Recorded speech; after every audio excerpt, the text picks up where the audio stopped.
18 કોમને સાથે રાખીને તમે પહેલાં તમારી પાર્ટીને મજબૂત કરો. ગોપાલભાઈ એક જ ને પકડીને બેઠા. હર્ષ સંઘવી 8 પાસ છે, એને હું બુદ્ધિ છે રે ભાઈ, એને કોટા હું જ છે ને, એને કોટા હું જ છે. હમણાં જામનગર 2-3 સભા કરીએ એવા રિલાયન્સ વાળાનું નામ લીધું નહીં લઈ ભાઈ થઈ ગયા હોય. હું તો ખુલ્લું બોલવા વાળો માણસ છું. મોઢામાં આંગળા નખોમાં અને બાદ બોલાવોમાં. ગદ્દાર તો પાર્ટી નીકળી. મેં નજીકથી જોયા આ લોકોને, નજીકથી જોયા. મારી પાસે તો મારા ખુદની કમાણીની પૈસાની પણ ગાડી હતી. આ પાર્ટીમાં આવ્યા પછી ગઈ ફળરાટી બોલાવતી ગઈ. કે આનું હેન્ડલ જે કરનાર છે એ 1 નંબરના લુચા ફંગા માણસો છે. હું એક થોડોક અવાજ ઉપાડું ને એટલે હમણાં મને સાઈડલાઈન કરી દીધો. ખેડૂતના આમાં કડદા થતા હતા એમાં બચાવાઈ ગયા. ખેડૂતને ભંગવીને કે માથે રહીને. હમણાં રાજુભાઈ કરપડા, હું એનું કઈ સમર્થન નથી કરતો કે નથી એનો કઈ વિરોધ કરતો, પણ માણસ દિલનો ચોખ્ખો છે અને સાચો માણસ છે.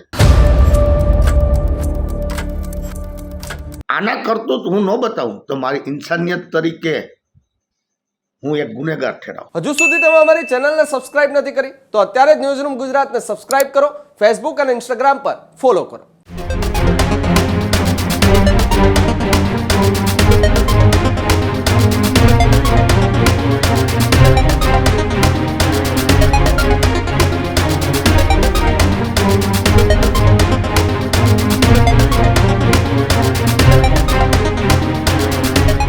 શું આમ આદમી પાર્ટીના નેતાઓએ રૂપિયા લઈ અને ટિકિટની વહેંચણી કરી છે? શું આમ આદમી પાર્ટીના જિલ્લાના કેટલાક મોટા ગજાના નેતાઓ એ વર્ષો જૂના નેતાઓને ભૂલી અને નવા નેતાઓ કે જે પૈસા આપી અને ચૂંટણી લડવા ઈચ્છે છે તેમને જ ટિકિટ આપે છે? આવા આરોપ જૂનાગઢથી લાગ્યા છે કે જેને લઈને સમગ્ર ગુજરાતની અંદર ચર્ચાનો વિષય જાગ્યો છે કે ઈમાનદાર કહેવાતી રાજકીય પાર્ટી એ શું રૂપિયા લઈને ઉમેદવારોને ટિકિટ આપે છે? વિગતે ચર્ચા કરીએ જૂનાગઢની અંદર આપમાં ચાલી રહેલા વિખવાદની. ગુજરાતમાં સ્થાનિક સ્વરાજ્યની ચૂંટણીને લઈને ટિકિટો આપવા માટેની તૈયારીઓ ચાલી રહી છે. અત્યાર સુધી આમ આદમી પાર્ટીએ 6000 કરતાં પણ વધુ ઉમેદવારો મેદાને ઉતાર્યા છે. તેવામાં આરોપ જૂનાગઢથી સામે આવ્યા છે કે જ્યાં આમ આદમી પાર્ટીના કેટલાક નેતાઓએ ટિકિટ લેવા માટે રૂપિયા આપ્યા છે. આવા ગંભીર આરોપ આમ આદમી પાર્ટીના જૂનાગઢના SC સેલના પ્રમુખ એ લગાવ્યા છે. આરોપ લગાવતા જ રાજુ બોરખતરિયા, ગોપાલ ઇટાલિયા સહિતના કેટલાક નેતાઓના નામ પણ લીધા છે અને નામ લઈ અને તેમની સામે ગંભીર આરોપ લગાવ્યા છે. ભૂતકાળની અંદર ચૂંટણી દરમિયાન શું કંઈ થયું, અત્યારે ચૂંટણી દરમિયાન શું કંઈ થઈ રહ્યું છે, આ તમામ વાતનો ખુલાસો કરતા ધીરુભાઈ ગોહિલે શું કહ્યું સાંભળો પહેલા. જય હિન્દ મિત્રો, હું ધીરુભાઈ ગોહેલ, જુનાગઢ જિલ્લાના SC સેલના પ્રમુખ, આમ આદમી પાર્ટી. આજની તારીખમાં પણ હું પ્રમુખ પદે સક્રિય છું. મિત્રો, મારે તો ઘણું કહેવાનું છે. આજ બીજો વિડીયો બનાવું હું કે અમારી આમ આદમી પાર્ટીમાં છેલ્લા 2018થી હું પાર્ટી સાથે સંકળાયેલો છું અને છેલ્લા 4 વર્ષથી હું જુનાગઢ જિલ્લાની એક પ્રમુખ પદની કમાન સંભાળીને બેઠો છું. એક હું હાઉસ સંગઠનનો માણસ અને આમ આદમી પાર્ટીનું જે પ્રદેશથી અહીંયા છે નાના કાર્યકર્તા સુધી જે નેતૃત્વ ચાલે છે એનો નજીકનો માણસ હું છું. બિલકુલ નજીકનો માણસ છું. પલે પલ વાતે વાતના ડેટા બધા મારી પાસે છે. આજે બહુ દુઃખ સાથે કહેવું પડે છે, મેં તો વારંવાર અમારા ઈસુદાન ગઢવીને, ગોપાલભાઈ ઇટાલિયાને, મનોજ સોરઠિયાને, અમારા હરેશભાઈ સાવલિયાને લેખિત અને મૌખિકમાં મેં ઘણી વખત ફરિયાદો કરી છે. પણ હું એક સામાન્ય કોમમાંથી આવું છું એટલે આ લોકો, આ તો કેજરીવાલના સપના છે કે સંવિધાનને સાથે રાખી અને જે અહીંયા મિશન ઉપાડ્યું છે આમ આદમી પાર્ટીનું, એને હું સેલ્યુટ કરું છું. પણ એ ખાલી દેખાવા તરીકે રાખ્યું છે આ લોકોએ. આ પ્રદેશના નેતૃત્વએ ખાલી દેખાવા પૂરતું રાખ્યું છે. આ સહન ન થવા દઈએ. મેં ઘણી વખત લેખિત મૌખિતમાં ફરિયાદ પણ આપેલી છે, કોઈ રિસ્પોન્સ નથી મળ્યો. કોઈ દી કોઈનો પ્રદેશમાંથી કોઈ આ લોકો અહીંયા હજી અત્યારે આ બધું નેતૃત્વ કરે કહેવાય છે કે આ ભાઈ મનોજ સોરઠિયા કે ચાણક્ય બુદ્ધિ. એટલે ભાઈ ચાણક્ય બુદ્ધિ રહેવા દો. બધાને અત્યારે ખબર પડે જ છે કે તમારી ચાણક્ય. હમણાં જ મોરબીમાંથી વિડીયા વાયરલ થયા કે ભાઈ મનોજ સોરઠિયા એટલા રૂપિયા લઈ લીધા.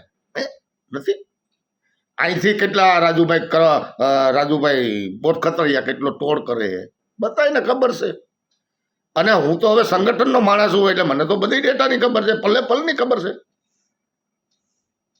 મોઢામાં આંગળા નખોમાં અને બાદ બોલાવોમાં આપણી પાર્ટીને મજબૂત કરવા માટે આજ સુધી હું દાવાથી કહી દઉં કે 1 રૂપિયાનું કોઈ પણથી કરપ્શન લીધા વગર પોતાના રૂપિયાને પોતાના ખર્ચે પોતાની ગાડી લઈને આજ સુધી મેં પાર્ટીને મજબૂત કરવાનું કામ કર્યું છે. અને હમણાં છેલ્લે 40 થી 50 માણસોનું સંગઠન ધીરુભાઈએ હમણાં જુનાગઢની કાર્યાલયમાં એક કાર્યરત કર્યું છે. મિત્રો, હું એક થોડોક અવાજ ઉપાડું ને એટલે હમણાં મને સાઇડલાઇન કરી દીધો. આવા તો અતુલભાઈ શેખડા જ્યારે કોઈ જુનાગઢની બજારમાં ટોપી પહેરવા તૈયાર નહોતા ત્યારે અતુલભાઈ શેખડા જુનાગઢના એ ગલીએ ગલીએ નીકળતા. ક્યાં ભાઈ એ બધી માણસો? અમીરભાઈ રામ, ભાવેશભાઈ કથરિયા, રેશમાબેન પટેલ, એવા તો અઢળક, ગોંડલના નિમિષાબેન ખૂટ, હમણાં જ આ કડદા કાંડમાં ભાઈ મૂંગો રાખ્યો. બોલો શું કહેવાય, ગુંડા ન રાખે, આમ આખું જ દેખાય, હાથમાં પથ્થર. વિડીયા તમે જોઈજો ને. પાછા અહીંયા બહાર નીકળે પછી એમ કે અમે તો ખેડૂતના ઓલામાં ગયા હતા ને ખેડૂતના આમાં કડદા થતા હતા એમાં બચાવવા ગયા હતા. ખેડૂતને ભંગવી નાખ્યા માથે રહીને. ખેડૂતને માથે રહીને ભંગવી નાખ્યા. ખેડૂતના મુદ્દા લઈને તમે નીકળ્યા.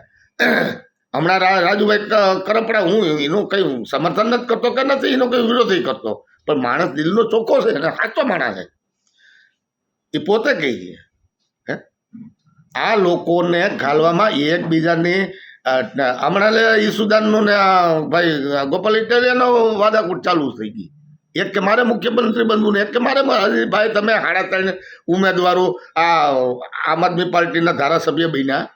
હજી તો થોડુંક 18 કોમને સાથે રાખીને તમે પહેલાં તમારી પાર્ટીને મજબૂત કરો. અમારા જેવા અમે પાર્ટીને મજબૂત કરવાનું કામ કર્યું. અને જૂના માણસોને બધાને સાઇડલાઇન કરી દીધા. આજે સ્થાનિક સ્વરાજ્યની ચૂંટણીમાં જિલ્લા તાલુકા અને નગરપાલિકામાં તમારા મળે ત્યાં જ રાખ્યા હે. એનું કારણ છે કે તોડ મળ્યો હોય. મનોજ સોરઠિયા, હું તો નામ સહિત કહું, અને હું કોઈ સંસ્થામાં કે નથી પ્રશાસનમાં કે નથી ક્યાંય સરકારી ક્ષેત્રમાં આપણા કોઈ કામ ધંધા ને બિઝનેસ ધંધા નથી, મારા સ્ટપ થઈ ગયા, લોક થઈ ગયા. હું તો સામાન્ય પરિવારમાંથી એક આવું છું અને મારું ગુજરાન હકાવું છું. છતાં મેં 2018થી સખત પ્રયત્ન કરી અને પાર્ટીને મજબૂત કામ કરવાનું. મેં એક વે નહીં, અમારા નાના કાર્યકર તમામ વે. ત્યારે આ એટલું બ્રેકગ્રાઉન્ડ આ લોકોએ નક્કી કર્યું છે. અત્યારે બધાને એના મળે ત્યારે બસ પકડે ને રૂપિયો ક્યાંથી આવે. હું એક સામાન્ય સિમ્પલ દાખલો દઈ દઉં. ગોપાલભાઈના કહેવા મુજબ, ગોપાલભાઈના શબ્દ છે ને કે 182 ધારાસભ્ય ત્યાં પટાવાળા છે. વાહ એના આકા કે છે. હા ભાઈ જી ભાઈ, હા ભાઈ જી ભાઈ. તો ગોપાલભાઈના કહેવા મુજબ એમ કે ધારાસભ્યનો પગાર કેટલો કે 1.5 લાખ. તો તમે તો 3 કાર્યાલય બનાવીશ, વિસાવદરમાં, ભેસાણમાં અને જુનાગઢમાં. એક કાર્યાલયનો હું તો જાતો હોય ને ડેટા મને ખબર હોય ને એનો ભાડા ભત્તા કેવડા છે, એ એસી નાખ્યા છે ને ખર્ચા પાણીના એક મહિને પર મહિને 1 લાખ રૂપિયા એક કાર્યાલયનો ખર્ચો છે. 3 કાર્યાલય કરી બીજા પૈસા ક્યાંથી આવ્યા? અત્યારે હરેક ઠેકાણે હરેક જગ્યાએ વિધાનસભા સીટ વાઇઝ 3 ઓબ્ઝર્વે હશે. દિલ્હીથી મુકાણા, અહીંયા એના ભાડા ભત્તા ખર્ચા ગાડીઓ મેન્ટેનન્સ, અવડી મોટી સભા કરે, અવડી મોટી ગાડીઓમાં પડે. ભાઈ હજી તો તમે 4-6 મહિના થયા હે ધારાસભ્યમાં. આ તો કાલ આપણે જ કહેવું પડશે કે આની કરતાં તો ભાજપ સારી હતી. 30-35 વર્ષ અહીંયા આ ગુજરાતમાં શાસન કર્યું અને આપણે આમ જોઈએ કે કમસે કમ 10-15 વર્ષ તો સારું કામ કર્યું છે. 10-15 વર્ષથી એના કરમ ધરમ જાણે અને ભ્રષ્ટાચાર ચાલુ કર્યા કે જે કાંઈ કર્યા હોય ને જે કંઈ હોય. ગોપાલભાઈ એક જ ને પકડીને બેઠા. હર્ષ સંઘવી 8 પાસ છે, એને હું બુદ્ધિ છે રે ભાઈ, એને કોટા હું જ છે ને, એને કોટા હું જ છે. ભૂપતભાઈની કોક દી વાત કરો ને. તમને એટલું જ પાણી ભાજપનું પેટમાં પાણી દાજતું હોય. હું ભાજપની તરફેણ નથી કરતો, કોંગ્રેસની નથી કરતો, ભાજપની નથી કરતો. અને આ વિડીયો બનાવવામાં મને કોઈએ રૂપિયા નથી દીધા, પણ મને ખુદને એવા કડવા અનુભવ છે કે મારા સાથી મિત્રો તો ઘણા નારાજ થઈ ગયા અને આખી રાતમાં કેટલી મને કોમેન્ટ આવ્યું. હું ડેટા બતાવી દી કેટલી માણસોને કોમેન્ટ, જૂના માણસોને ડિલેટ કરી અને જે ભાજપમાંથી ને કોંગ્રેસમાંથી ને જે આવ્યા ને જેને રૂપિયાના વહીવટ કર્યા ને એને આજ જિલ્લામાં ને તાલુકા પંચાયતની સીટું મળ્યું.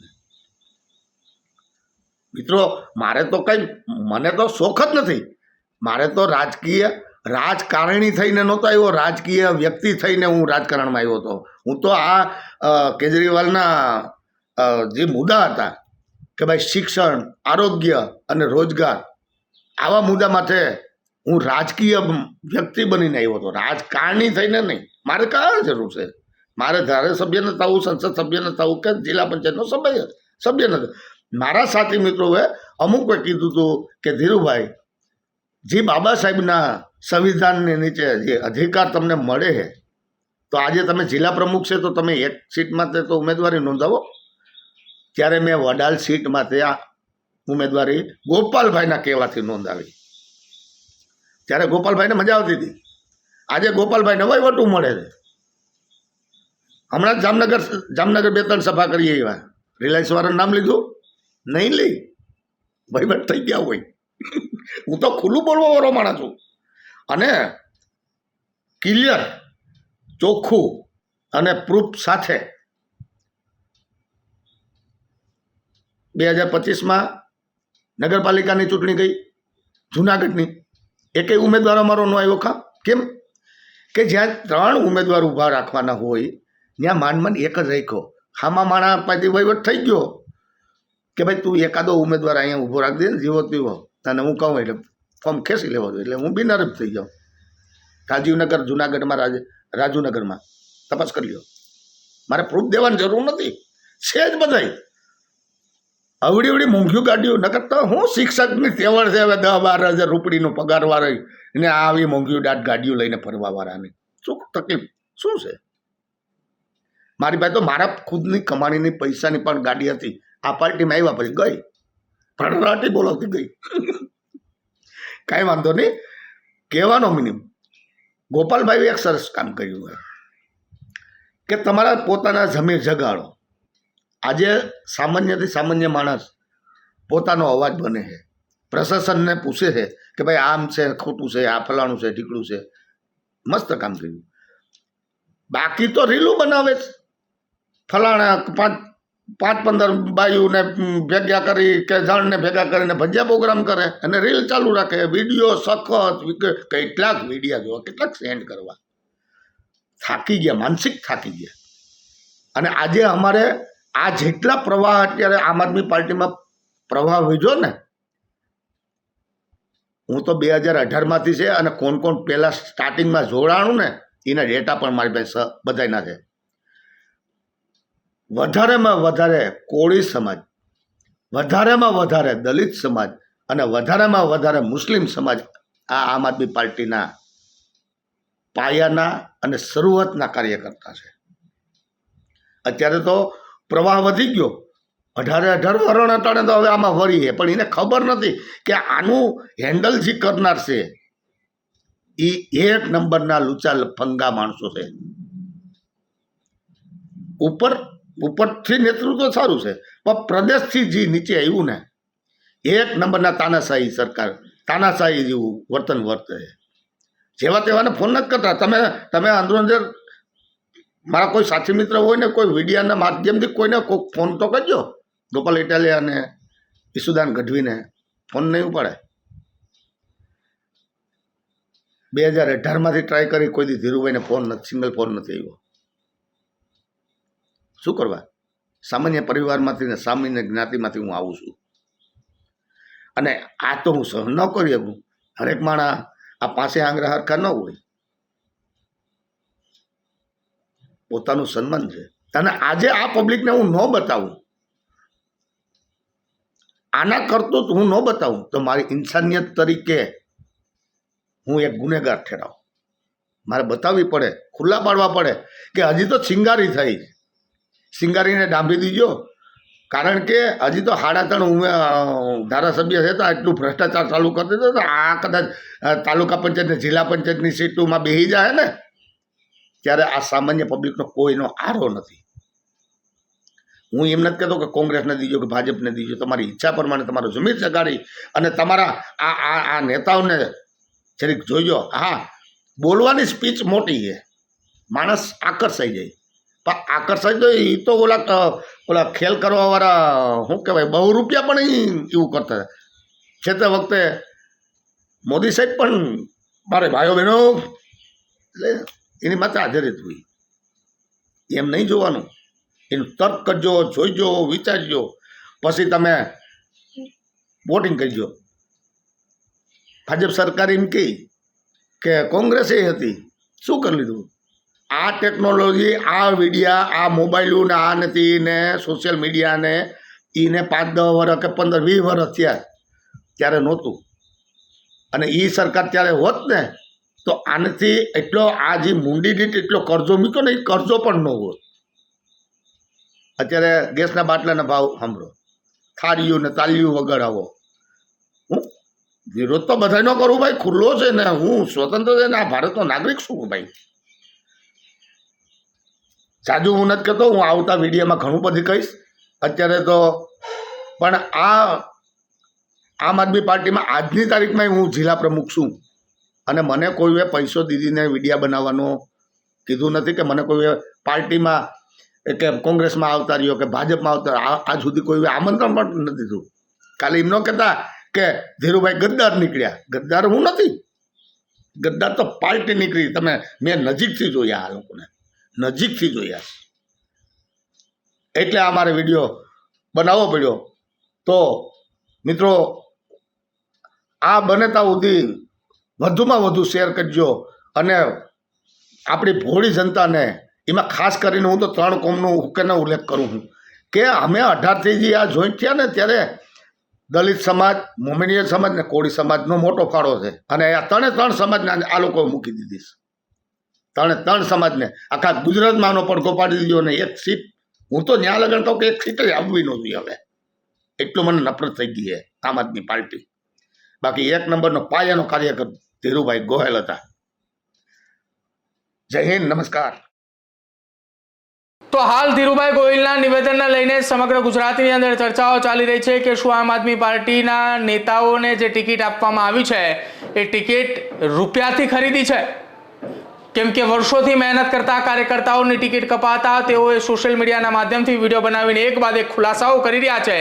ત્યારે જૂનાગઢના માળિયાહાટીના વિસ્તારની અંદર, માણાવદરની અંદર જે ટિકિટો આપવામાં આવી છે તેને લઈને રૂપિયાની લેતી દેતી થઈ હોવાના આરોપો લાગ્યા છે. હવે જોવાનું રહેશે આરોપો બાદ આમ આદમી પાર્ટીના કયા નેતાઓ આ મામલે ખુલાસો કરે છે. હજુ સુધી તમે અમારી ચેનલને સબસ્ક્રાઇબ નથી કરી તો અત્યારે જ ન્યૂઝરૂમ ગુજરાતને સબસ્ક્રાઇબ કરો, ફેસબુક અને ઇન્સ્ટાગ્રામ પર ફોલો કરો.